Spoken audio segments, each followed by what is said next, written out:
So the realization process, I'm calling it an embodied method. It differs from a lot of other methods of non-dual realization, most of which talk about erasing the kind of mental ideation, right? So we look at a tree and we see not just the tree, but our whole idea of the tree that we're projecting onto that, whether we like the tree, we don't like the tree, all of that mental conceptual ideation needs to be sort of thinned out in order for us to experience the tree directly and purely and freshly in the moment. Non-dual realization is not just awareness. It's the openness of our entire being to fundamental consciousness. And that's a really important distinction. If we just open our mind, we just clear our mind, we're not going to get to the dimension of unity, the dimension of oneness that actually is experienced pervading everywhere. We need also to open our heart to fundamental consciousness. We need to open our entire being.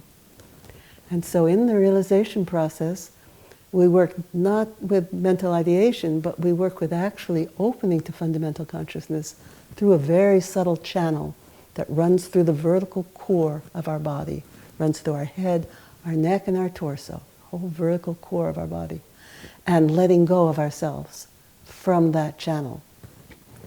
Another way that non-dual realization is often taught is as simply letting go of ourselves. Right? If we let go of ourselves, we're just going to open out into this expanded space. And that's actually not the case. If we just let go of ourselves, most of us will let go from the surface of ourselves into the space around us. We may feel expanded, but we won't have realized that most subtle dimension of our being.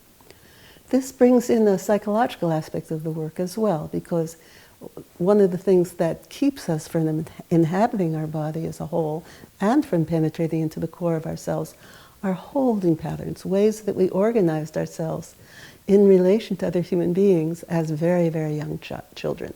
And this is something we all do. It's not pathology. There's nothing wrong with it. But it does keep us from being whole within ourselves. It to some extent limits our ability to love, limits our ability to think, right? All the ways that we've protected ourselves from our environment, and also ways that we mirrored the protective patterns of our parents. So it's really important that we let go of ourselves not from the surface, but from the innermost core of ourselves. And that's why we need to do a little bit of practice. We can't just let go of ourselves. We need to do a little bit of practice to penetrate inward to the core of our being.